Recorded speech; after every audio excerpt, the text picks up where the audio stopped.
Count down nicely. He always goes 5, 3, 1. The bottom line is he was rich and he was young. And he was a ruler, he was an influential person in the society. Welcome to Energ-Aid, a program for young people just like you and I. As growing up as a refugee and being able to go to school and being a doctor, you know, it was... Wow. Yes, because how do you learn more about him if you don't doubt? You don't doubt. Wow. By the way, you can't even trust God if you don't doubt. Do you know that?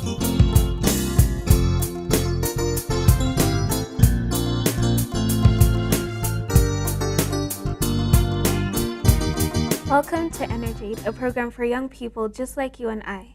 My name is Adela Chokoto and you're watching Energ-Aid. I am in the studio today with Dumisani Moyo, and today we'll be talking about internet addiction. Welcome, Dumi. Thank you very much.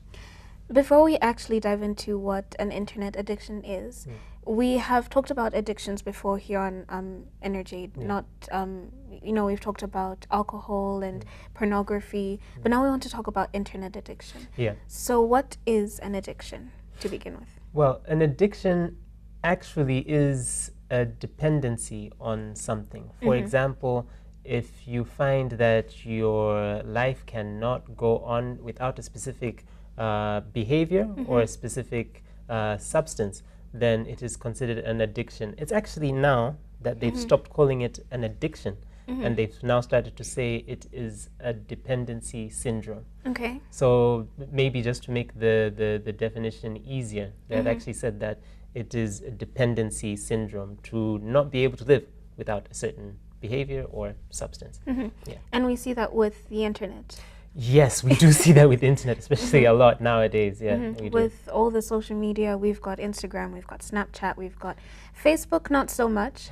Not so much now. It seems to be on the decline, but it does not mean that, I mean, the amount of information that's still there on Facebook and the amount of people who still have accounts open shows that maybe we can't quite let it go, if you get what I mean. So Facebook, Snapchat, your Instagrams, and plenty others. Yeah.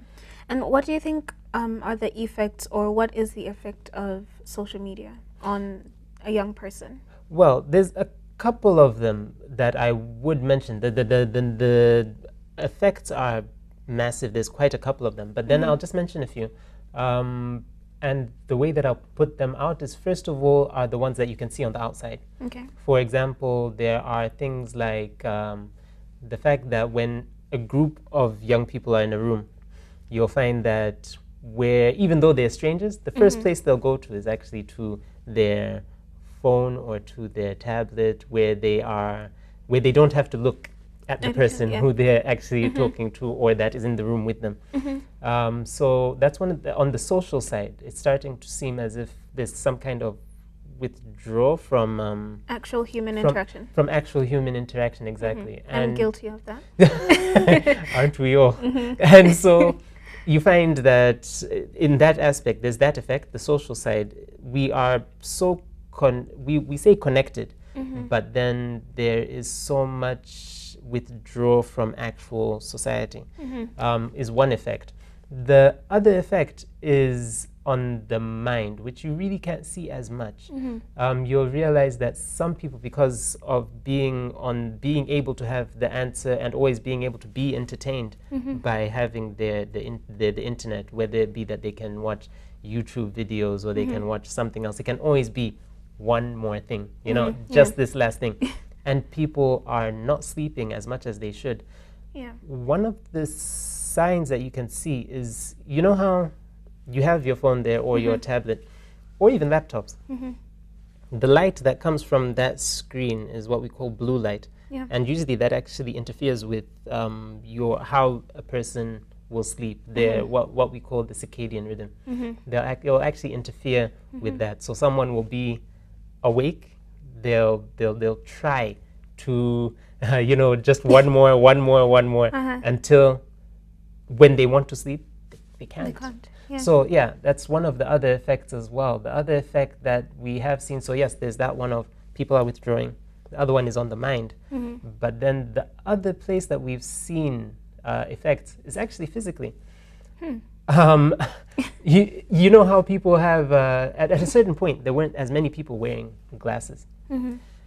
Now with access to anything at about any time, you spend a lot more time in front of a screen. Yeah. And what ends up happening is your eyes, you don't exercise your eyes anymore to look far and to look near. You end up just looking at something that's right here. So now you've started to see people, now more people have to wear glasses, spectacles. Not that people don't look good in spectacles, it's just that there's more of that happening. And also the back of the neck. They've started now calling it a tech neck, where people now, they slouch like that. Yeah. Their neck starts to have like a hunch almost. Yeah, something like a hunch back there. And so, yeah, that's another effect that actually comes. So yes, there's the physical side, there's the social side, mental side. It affects quite some. Yeah. And we were talking about this before. Not necessarily an effect, but we talked about how you even know about someone's life when you haven't even like been around or talked to them in years. Yeah, and they're actually saying that this is kind of creepy, yeah? That someone will know something about you that you didn't expect them to know. You haven't met them for years, and then they'll say, oh yeah, no, congratulations on the baby, and you know, it's a baby girl, no, congratulations, and you're like, I didn't tell you that, but you posted it, so you know, you can, there's that effect as well. So I don't know what you can call that, but I just call it a creepy effect, I suppose. But yeah, it's a little creepy, that one. And you find that today, I feel like when social media had just started, you know, with Facebook, you know, people used to share stories and inspirational quotes and that sort of thing. But now social media has kind of become a platform where people just display their lives. That's true. It started becoming more of almost like a fashion show, almost, if not some kind of place where you can just display. But in actual sense, you'll find out that real life is not like it's showing on social media, you know. And it's starting to become, it's actually starting to become quite scary that people used to be able to share stories with each other one-on-one. And now it's gotten to a place where you want to broadcast your life, but not necessarily your real life. So it's now started to become like a display, a show. So it's, there's that as well, which is, has its disadvantages as well. Yeah. And earlier as well, in one of our earlier conversations, you spoke about, you know, you asked me a question, why do you post statuses? Yeah. And I answered that, well, not for anyone to see necessarily, but just kind of for me. But then you asked, you know, then why post?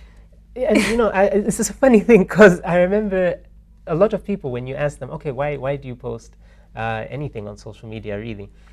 I've started to notice that a lot of people don't do it so that they don't necessarily, it's not necessarily consciously saying that I want the world to see this. Exactly. Not really. But on the side of, you know what, I would like to, and I remember what you had said, I just would like to think out loud, I suppose, you know? Yeah. And a lot of people want to have an expression of themselves out there, I guess, somehow. But then the way it's starting to come out is every age in human history we've had some kind of platform. Before it used to be by mouth. People used to get up and speak. Other people used to socialize with their families. That was the way that you know. But now that it's become so easy to speak your mind in text, in picture, in so many different expressions, it means now we put out so much, but it's quite shallow. It stays on like surface level kind of things. So yeah, it's but then it's a very funny thing how people post, and then when you do say, oh yeah, no, I saw your post, they are surprised. I'm not really sure how that works, but it just shows that we would like to express ourselves, but then we don't necessarily think of how far the effects will go. Someone else may see that and be affected in one way or another, especially on social media posts. And we don't realize also that a lot of what we post, you know, people are actually seeing, and we don't actually know how much we're affecting other people. And I'll just like to know, how can we use social media for good, in a way that we're not hurting the next person or causing them to feel such negative feelings towards us?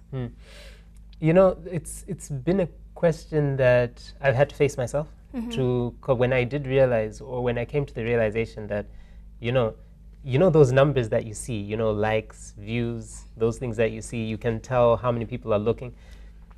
Those are actual people. They're not just numbers. And so I did ask myself, okay, how can this be used for good? And it was quite a struggle, because a lot of what you hear is a lot of how, it's bad. But then it's not necessarily true that all social media is bad. That's not necessarily true. It can be used for good. The way that I've seen it being used for good, for example, I remember something you said about how you post something, someone else is influenced. Now they can be influenced for good. Because if you post something that has, that, for example, brings hope to someone, or can be an inspirational thing that you've heard, something that can bring someone some hope for that day. It can help, but it also, the other way that I've seen social media work is being able to teach. People are able to put out, and I've seen this so many times, and I've benefited from it as well, tutorials. People are able to get a hold of lessons, short lessons of things. So how can it be used for good? Publishing, it's a brilliant tool for teaching.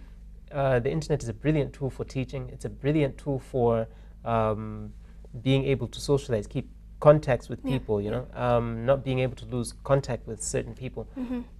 But it has to be used, obviously, in what's that word? Moderation. Yes.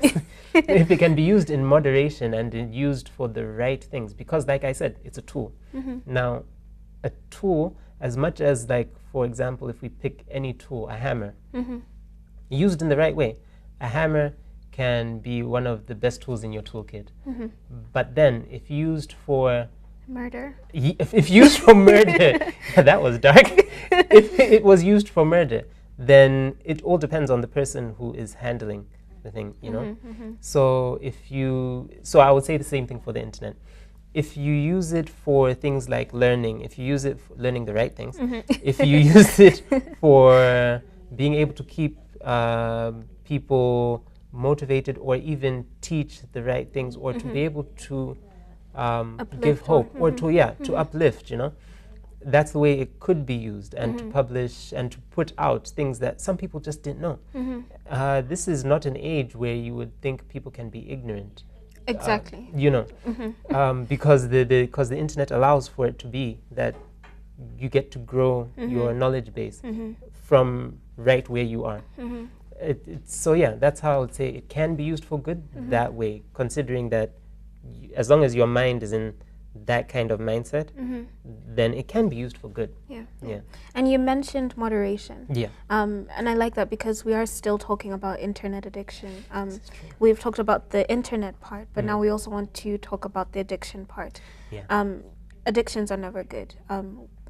I don't think you can't really be addicted to something good unless you beg to differ. Well, no, I don't actually. I was thinking about that, but no, I don't think that would then be considered an addiction. Because an addiction is usually from the it's a syndrome, like we're saying. It's from the negative aspect. So I would say that if we were to approach it from the addiction side, it does have. It's one of the fastest growing addictions, is the internet addiction side.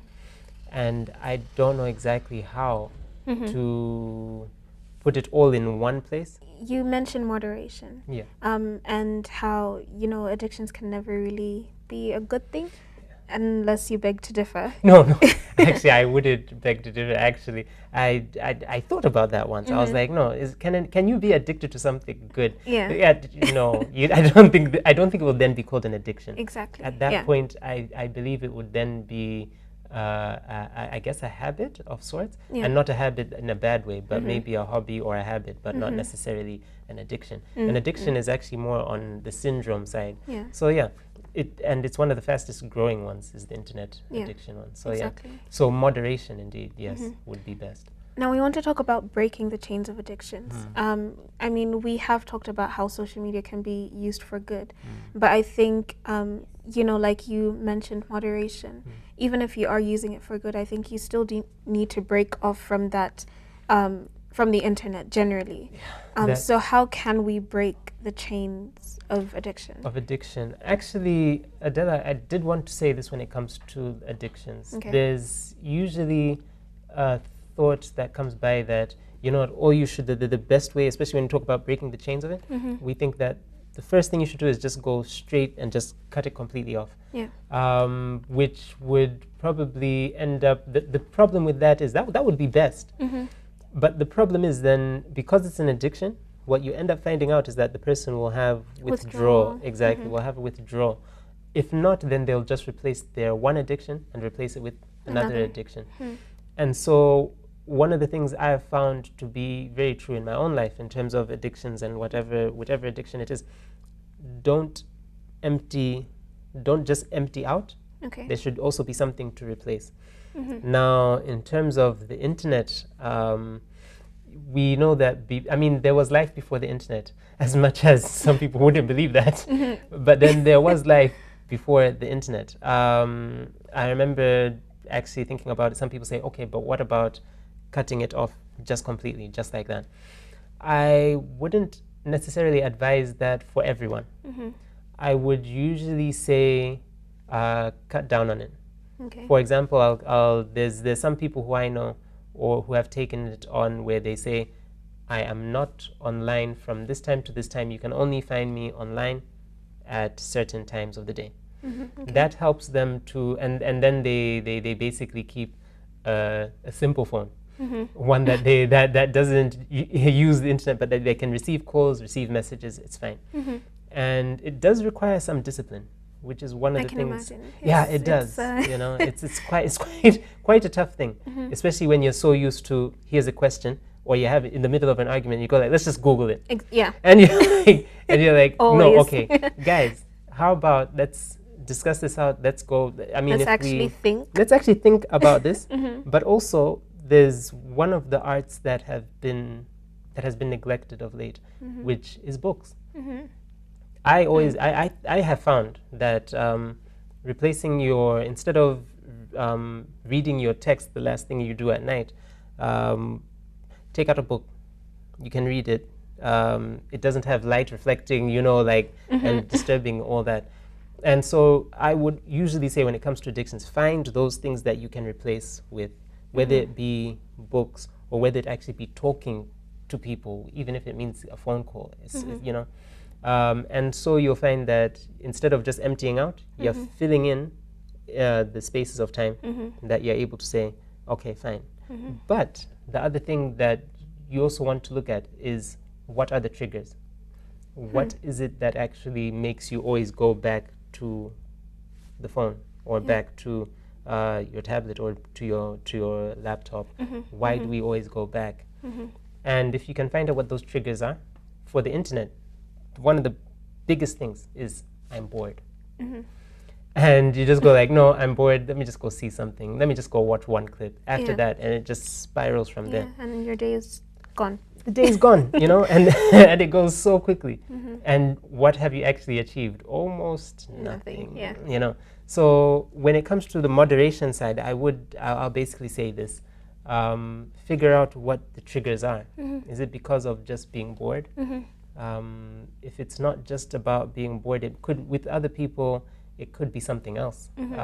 For example, they don't want to think about something, and so they just say, I just want to escape. Let me just escape. Find out what those triggers are. Is it when you're alone? Is it when you're uncomfortable? And so once you find that out, you'd be able to say, oh, okay, fine. How do I make sure that when I'm in that kind of situation, I go to something else instead of to my phone or to my tablet? If there's someone there who you haven't met, try talking to someone. It's not such a bad thing. I think sometimes we're so used to the internet being an answer for a lot of things, not understanding that we can actually find answers outside of a screen. It's okay to ask questions. You don't always have to ask Google. You don't always have to post about the things that you're doing. So yeah, but first and foremost, find the trigger.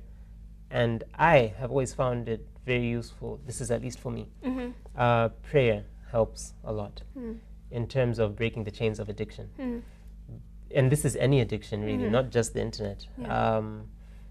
Any addiction, it requires an intervention of a power that is beyond us. So yeah, at least from my end, that's exactly how I would say, fill in the spaces, but fill in the spaces with something good. Fill it in with books, but also prayer. It's very key. We often think it's not a practical thing, but I have found it to be very true. So yeah. And does the Bible say anything about internet, well, not internet addictions, but addictions in general? Yeah, that would have been funny if the Bible said something about internet addictions. But I actually gave this some thought. You don't see an addiction, like the word addiction is not there in the Bible. Okay. But the behavior, like we had said, it's a dependency syndrome, yeah? There are two people who actually come to mind as examples. Okay. One is Samson. Despite the fact that he saw what Delilah was doing to him, he still went on, and despite the harm it was doing and the evidence of that it was doing harm, he just continued on. And you're like, how do you not see it? The other place where we see a site of addiction, or at least a mention of addiction, is especially in the Proverbs. It usually does say that don't give your energies over just to these things of the world. Especially, do not give yourself over to women. Do not give yourself over to drink. And it addresses dependency on other things besides God. And so yes, the Bible, but then I think it would be best to approach it from the point of view of not just examples, but also how then do we deal with it? Yes. Because that's one thing, you're looking in your Bible, you're saying, I want to find out what I can do About this. What can be done about my addiction. One verse that comes to mind, or one of the things that comes to mind, is the idea that if the Son shall set you free, you shall be free indeed. One of the things you'll find out about addictions is it's a chain. And it usually gets to a place where you're so trapped in it, you feel like you cannot get out. And I remember someone actually saying, hearing those words, that I will set you free, in a place where they felt like, I have no choice, was the most assuring words that they heard. To hear, I will set you free. He is offering freedom in place of just being bound by these chains. By these things. Another place where you can look to, I found this very helpful when it comes to looking at the Word of God for help in addictions. Look towards books like the Proverbs. I'll say that again, towards the Proverbs, because there it actually lets you know that there are certain things that should be done at certain times. There is a way that seems right to a man, but the ways thereof, at the end of it, is death. So you get to a point where you start to look at it from God's point of view, where your time is not just your time. This is time that could be used for something good. And so it wouldn't, and I think that helps with the moderation side as well, where instead of saying, just completely plug out on your own will. I'm sorry, but I'm actually, I do not have that kind of strength. And I had to turn to someone else bigger than myself to actually say, okay, your time is not your own. Your time belongs to me, and therefore, the way that you use it, you can use it for good, I don't like it when we take it from the point of view to say, that's it, you just completely cut it off. No, but go to God and say, listen, this is a problem I have. And he says we can actually take all our burdens, we can take all our burdens to him. This is the small and the big. Someone else might say, I'm addicted to Snapchat. Someone else says, I'm addicted to alcohol. And you go like, I think the guy with the alcohol problem has a bigger problem. But to God, these are both equally the same. To him, this is time robbed. This is his time being robbed. And also your own value, the things that you could be doing, in his hands could be so much more. And allow me to say this. If we were to put it in the hands of God, you'll find that the internet, it won't even be a question about how can I use the internet for good. You'll find out that all you are using it for is actually for good. And the moderation side also gets taken care of, because you'll stop having to always turn to it. It stops becoming what you are relying on. And so, those are principles. You never hear the word addiction in the Bible, but then you do see the behavior and how God, examples of how people came away, and how people are bad examples of how they actually stayed in and what the results were. So, there is that side to it. And so, basically, if you begin with God, you end with God. Exactly. Actually, that's, I wish I had said it like that right from the beginning. But if you begin with God, if you approach the internet with God, then the rest gets taken care of.